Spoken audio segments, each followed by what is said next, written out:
નમસ્કાર મિત્રો, હું ઇન્દુ ચોટલિયા. આજે આપણે ધોરણ 9 વિજ્ઞાન પ્રકરણ 14 નૈસર્ગિક સ્ત્રોતો પાર્ટ 2 નો અભ્યાસ કરવાના છીએ. પાર્ટ 1 ની અંદર આપણે મૃદાવરણ, જલાવરણ, વાતાવરણ અને જીવાવરણનો અભ્યાસ કર્યો. આ ઉપરાંત હવાના ઘટકોનો અભ્યાસ કર્યો. પાર્ટ 2 ની અંદર આપણે આબોહવા નિયંત્રણમાં વાતાવરણની ભૂમિકા એટલે કે આવશ્યકતા શું છે તે શીખવાના છીએ. ચાલો આપણે શરૂ કરીએ. આપણે જાણીએ છીએ કે વાતાવરણ છે એ સમગ્ર પૃથ્વીને ફરતે વીંટળાયેલું છે. એ પૃથ્વીને ચાદર કે કામડાની જેમ ઢાંકી રાખે છે. અહીંયા તમે જોઈ શકો છો, આ પૃથ્વી છે.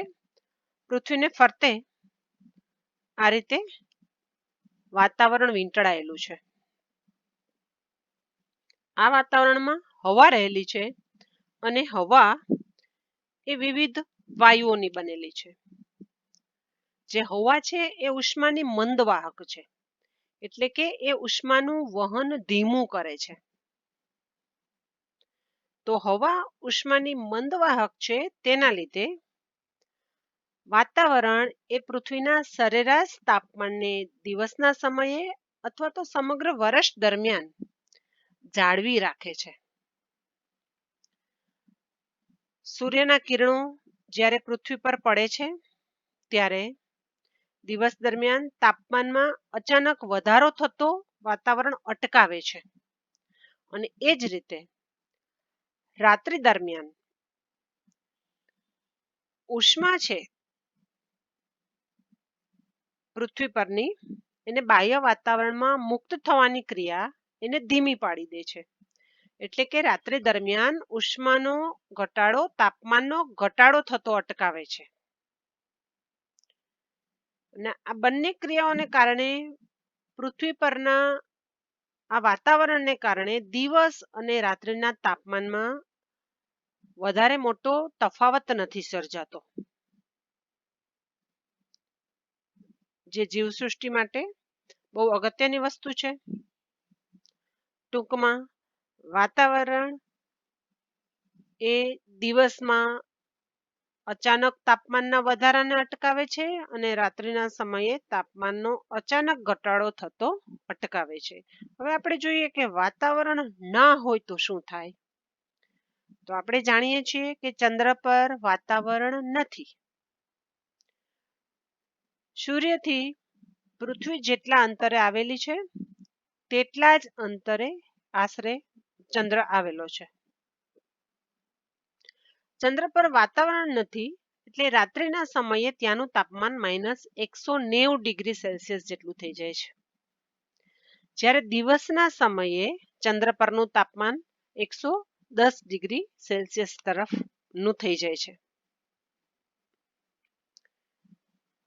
તો તમે જોયું કે વાતાવરણ ના હોય તો કેવી પરિસ્થિતિ સર્જાય. તો આપણને આજે પૃથ્વી પર વાતાવરણ છે એક આપણું રક્ષણાત્મક પળ કહી શકાય. પૃથ્વીનું રક્ષણાત્મક પળ કહી શકાય કે જે પૃથ્વીને આ બધી પરિસ્થિતિથી બચાવે છે. તો ચાલો આપણે બીજી એક પ્રવૃત્તિ કરીએ. પાણીથી ભરેલું એક બીકર લેવાનું છે. એક બીજા બીકરમાં રેતી લેવાની છે અને બંનેમાં થર્મોમીટર મૂકવાના છે. એક બંધ શીશી લેવાની છે, તેમાં થર્મોમીટર મૂકવાનું છે. આશરે 3 કલાક સુધી આ ત્રણેય વાસણોને સૂર્યપ્રકાશમાં મૂકવાના છે અને ત્યારબાદ તાપમાન નોંધવાનું છે. તો ચાલો જોઈએ આપણને શું અવલોકનો મળે છે.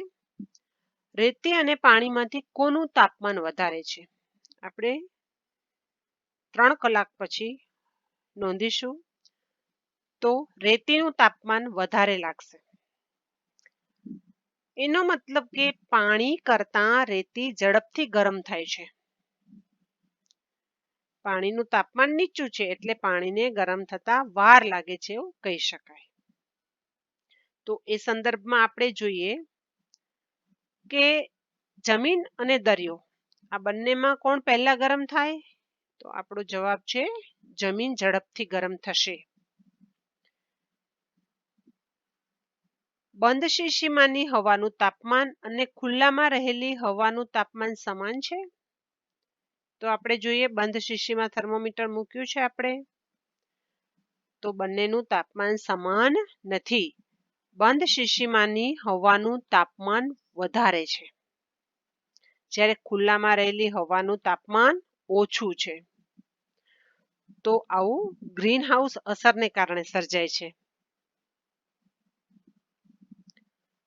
તો વ્યવહારમાં પણ આપણે એક આવું ઉદાહરણ જોઈએ છીએ કે પાર્ક કરેલી કાર છે, તેના કાચ બંધ છે, તો ત્યારે તમે જ્યારે કારનો દરવાજો ખોલો છો અમુક સમય પછી, ત્યારે કારની અંદરની ગરમી વધારે હોય છે બહારની ગરમી કરતા. તો આ વસ્તુ ગ્રીન હાઉસ અસરને કારણે બને છે. હવે આપણે જોયું કે રેતી અને પાણીની સરખામણીમાં રેતી ઝડપથી ગરમ થાય છે, એટલે કે એનો ગરમ થવાનો દર અસમાન છે. તો આપણે ઠંડા થવાના દર વિશે જોઈએ તો રેતી અને પાણી આ બેમાં ઝડપથી કોણ ઠંડુ પડે છે? રેતી ઝડપથી ઠંડી પડે છે. એટલે કે જમીન અને દરિયાના સંદર્ભમાં આપણે જોઈએ તો દરિયાની સરખામણીમાં જમીન ઝડપથી ઠંડી પડે છે. તો જેમ રેતી અને પાણી એક સરખા દરથી ગરમ નથી થતા, એ જ રીતે એક સરખા દરથી ઠંડા પણ નથી થતા. તો આ જ વસ્તુ જમીન અને દરિયાના પાણીને આપણે લાગુ પાડી શકીએ છીએ. હવાની ગતિ, પવનો આપણને ઘણી વખત દિવસભરની ગરમી પછી ઠંડા પવનની લહેરખી જોવા મળે છે. દિવસની ગરમી ઉનાળાના સમય પછી આપણને ક્યારેક અચાનક વરસાદ પડતો લાગે છે. તો આવું કયું પરિબળ છે જેના લીધે ક્યારેક તેજ હવા ફૂંકાય, ક્યારેક તોફાન સર્જાય, ક્યારેક દરિયાઈ તોફાન સર્જાય કે ક્યારેક વરસાદ પણ આવે? તો આ બધી પરિસ્થિતિ સર્જનાર પરિબળ કયું છે? આ બધી પરિસ્થિતિ સર્જાય છે કેવી રીતે? તો આ બધી જ ક્રિયાઓ આપણા વાતાવરણમાં હવા ગરમ થાય અને પાણીની બાષ્પ બને, આ બંને પ્રક્રિયાઓને લીધે સર્જાય છે. જમીન અને જળાશય આ બંને પરની હવા ગરમ થાય છે, તો તેને કારણે આ બધી ક્રિયાઓ સર્જાય છે. ચાલો આપણે સમજીએ. હમણાં જ આપણે જોયું કે હવા ગરમ થવાથી અને પાણીની બાષ્પ બનવાથી સર્જાય આ ક્રિયાઓ. આ ઉપરાંત પાણીની બાષ્પ કઈ કઈ રીતે બને એ પણ આપણે જોવાનું છે. તો સૌપ્રથમ સૂર્યના કિરણો જ્યારે પૃથ્વી પર પડે છે ત્યારે વાતાવરણમાંની હવાને ગરમ કરે છે. કેટલાક કિરણો દરિયાના પાણી પર પડે છે અને સમગ્ર જલજ વિસ્તાર પર પડે છે, જ્યારે બાકીના કેટલાક કિરણો જમીન પર એટલે કે સ્થલજ સપાટી પર પડે છે.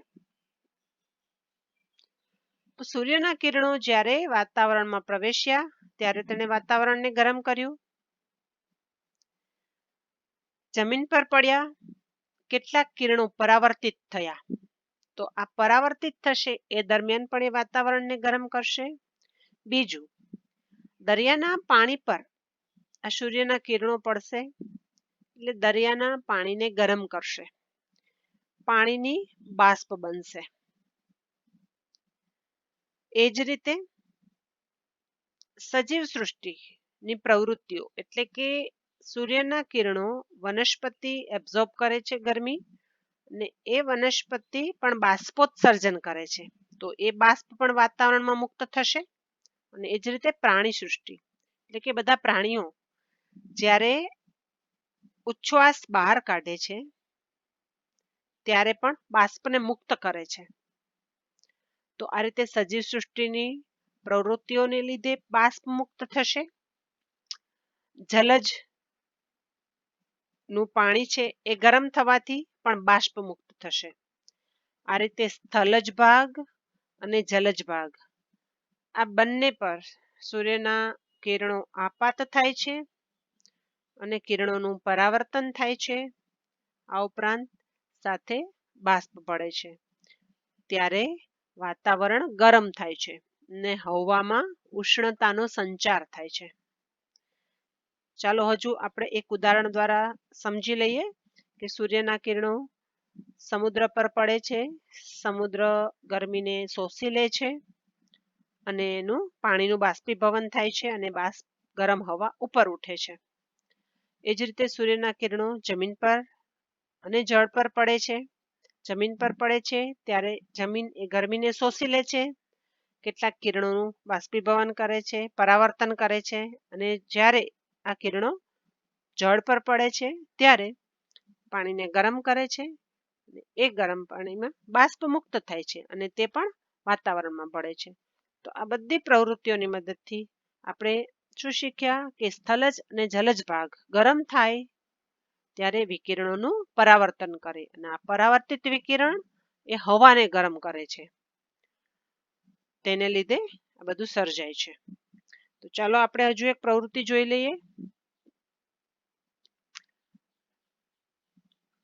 આપણે એક મીણબત્તીને પોળા મોઢાવાળી શીશી કે બીકરમાં મૂકવાની છે, તેને સળગાવવાની છે. ત્યારબાદ એક અગરબત્તી લેવાની છે, અગરબત્તીને સળગાવવાની છે અને શીશીના મોઢાની નજીક લાવવાની છે.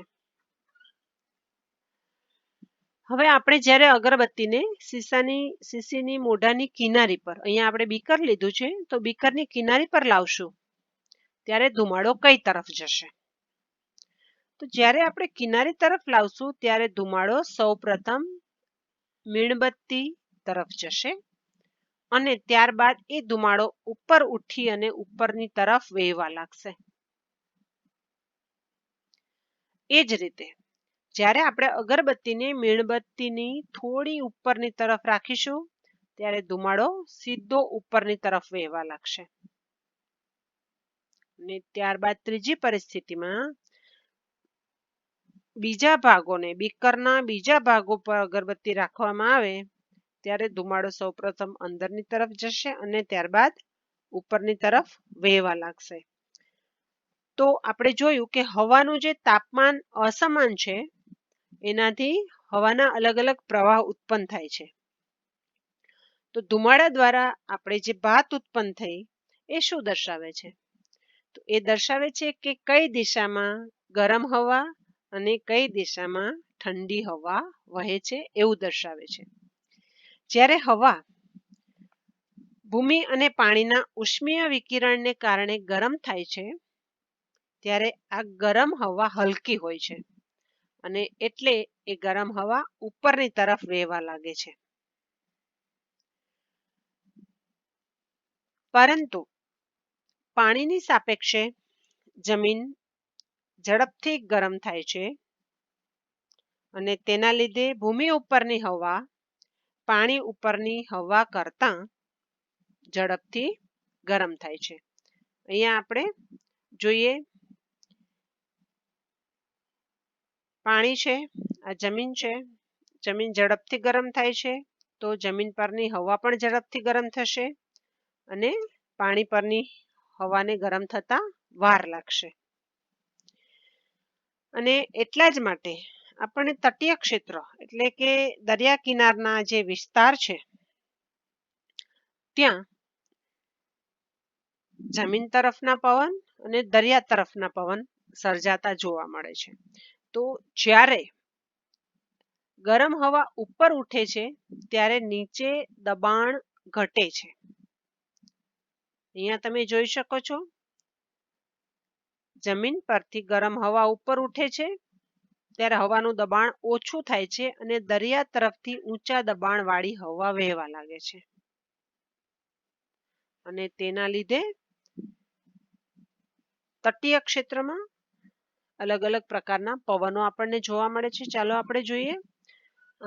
તો આ પવનનું નિર્માણ કેવી રીતે થાય છે? તો એક ક્ષેત્રથી બીજા ક્ષેત્ર તરફ જ્યારે હવાની ગતિ થાય, હવાની ગતિ વહેવા લાગે ત્યારે પવનનું નિર્માણ થાય. આ જમીન છે, જળનો વિસ્તાર છે.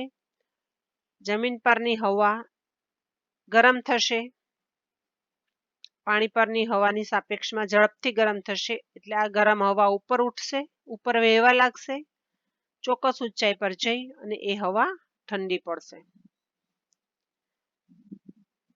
હવે આ તરફ જ્યારે હવા ઉપર ઉઠે છે ત્યારે જમીન પર જે હવાનું દબાણ છે એ ઘટી જાય છે. અહીંયા હવાનું દબાણ ઘટે છે એટલે દરિયા તરફથી વધારે દબાણવાળી હવા જમીન તરફ વહેવા લાગે છે અને આ રીતે આ પ્રક્રિયા સતત ચાલતી રહે છે.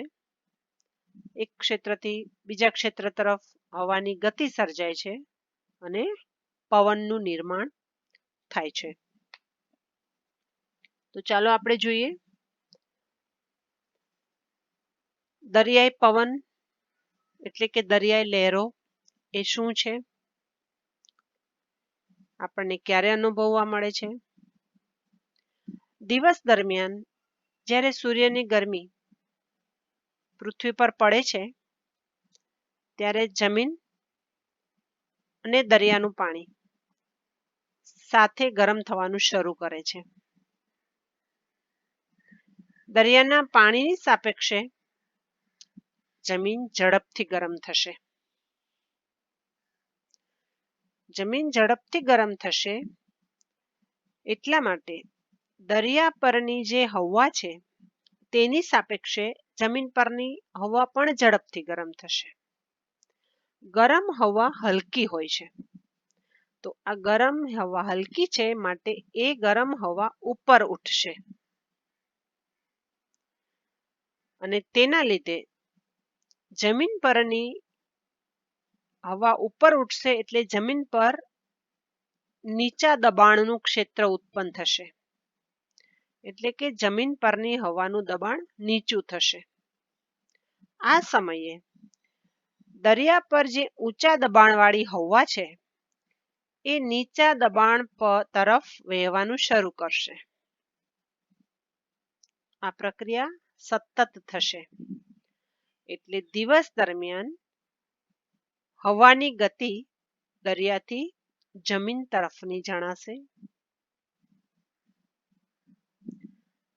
અને તેને આપણે દરિયાઈ પવન કહીએ છીએ. ટૂંકમાં દિવસના સમયે હવાની દિશા દરિયાથી જમીન તરફ હોય એટલે આપણને ઠંડી લહેરખીનો અનુભવ થતો હોય છે. ઠંડો પવન દરિયાથી જમીન તરફ આવતો હોય છે. તો એ જ રીતે આપણે જોઈએ જમીનના પવનો લહેરો કેવી રીતે સર્જાય છે. તો આજે જમીનના પવનો છે એનો આપણને રાત્રે અનુભવ થાય છે. રાતના સમયે જમીન અને દરિયાનું પાણી બંને એક સાથે ઠંડુ થવાનું શરૂ કરે છે. તો દરિયાની સરખામણીમાં જમીન ઝડપથી ઠંડી થશે. તેને લીધે દરિયા પરની હવાની સરખામણીમાં જમીન પરની હવા ઝડપથી ઠંડી થશે. તો અહીંયા દરિયા પરની હવા વધારે ગરમ છે. હમણાં જ આપણે શીખ્યા એ પ્રમાણે ગરમ હવા હલકી હોય છે અને આ ગરમ હવા હલકી હોય છે તેથી એ વાતાવરણમાં ઉપરની તરફ ગતિ કરે છે, ઉપર ઉઠે છે. ગરમ હવા દરિયાની સપાટી પરથી ઉપર ઉઠે છે અને એટલે દરિયાની સપાટી પર હવાનું દબાણ ઘટી જાય છે. તે જ સમયે જમીન પરની હવા ઊંચા દબાણવાળી છે, તે નીચા દબાણ તરફ વહેવા લાગશે. એટલે કે જમીન તરફની હવા દરિયા તરફ વહેવા લાગશે. આ પ્રક્રિયા સતત થશે. એટલા માટે રાત્રિના સમયે હવાની દિશા જમીનથી દરિયા તરફની હોય છે. એટલે કે રાતના સમયે પવનો જમીનથી દરિયા તરફ વહે છે અને આવા પવનોને જમીનની લહેરો કે જમીનના પવનો કહેવાય છે. તો આ બધા પ્રકારની હવાની ગતિ શેના લીધે ઉદ્ભવે છે? કેટલીક હવા જમીનથી દરિયા તરફ વહે, ક્યારેક હવા દરિયાથી જમીન તરફ વહે. તો આ બધી ગતિ બદલાવાનું કારણ શું? તો આવું થવાનું કારણ વાતાવરણીય ક્રિયાઓ છે. પૃથ્વી પરના વિવિધ ભાગો પરનું જે વાતાવરણ છે એ અસમાન રીતે ગરમ થાય છે અને તેના લીધે આ બધી ક્રિયાઓ સર્જાય છે. અહીંયા તમે જોઈ શકો છો સૂર્યની ગરમી પૃથ્વી પર પડે છે તો પૃથ્વીનો જે ભાગ સૂર્ય તરફ હશે એ ભાગ વધારે ગરમ થશે અને સૂર્યની વિરુદ્ધ દિશામાં હશે એ ભાગ વધારે ઠંડો હશે. તો અહીંયા પૃથ્વી પરનું જે વાતાવરણ છે, પૃથ્વીના અલગ અલગ ભાગ પરનું વાતાવરણ અલગ અલગ છે. એટલે કે પૃથ્વી પરની વાતાવરણમાં ગરમીની અસમાનતા છે અને આ અસમાનતાને લીધે આ બધી પરિસ્થિતિ ઊભી થાય છે. આ ઉપરાંત બીજા અન્ય પરિબળો પણ છે જે હવાને અસર કરે છે, જેમ કે પૃથ્વીની પરિભ્રમણની ગતિ. પૃથ્વી સૂર્યની ફરતે પરિભ્રમણ કરે છે અને પોતાની ધરીની આસપાસ પણ ફરે છે. તો તેના લીધે આ પરિસ્થિતિ સર્જાય છે. પૃથ્વીનું વાતાવરણ સૂર્ય તરફનો ભાગ વધારે ગરમ હોય છે, વિરુદ્ધ દિશાનો ભાગ ઓછો ગરમ હોય છે. એ પણ હવાની ગતિને અસર કરે છે. આ ઉપરાંત પર્વતીય શૃંખલાઓ જે પવનના માર્ગમાં આવે છે અને પવનને અવરોધે છે, હવાને અવરોધે છે અને તેના લીધે પણ હવાની ગતિમાં વિક્ષેપ પડે છે. એટલે કે હવાની ગતિ અવરોધાય છે તો અહીંયા હવાની ગતિની દિશા બદલાઈ જાય છે. તો આ પણ એક પરિબળ જવાબદાર છે. આપણને ખ્યાલ છે કે હિમાલયની હાજરીથી અલ્હાબાદથી ઉત્તર તરફ આવતા પવન છે કે ઉત્તર તરફ આવતી હવા છે એની ગતિની દિશા બદલાઈ જાય છે. કેમ કે હિમાલયની જે પર્વતીય શૃંખલાઓ છે એ હવાની ગતિને અવરોધે છે અને આ અવરોધને કારણે હવા પોતાની દિશા બદલી નાખે છે. મિત્રો, આપણે નેક્સ્ટ ટાઈમ અલગ ટોપિક વિશે ચર્ચા કરીશું જે વરસાદ હશે. આજે આપણે અહીંયા પૂરું કરીશું. Thank you.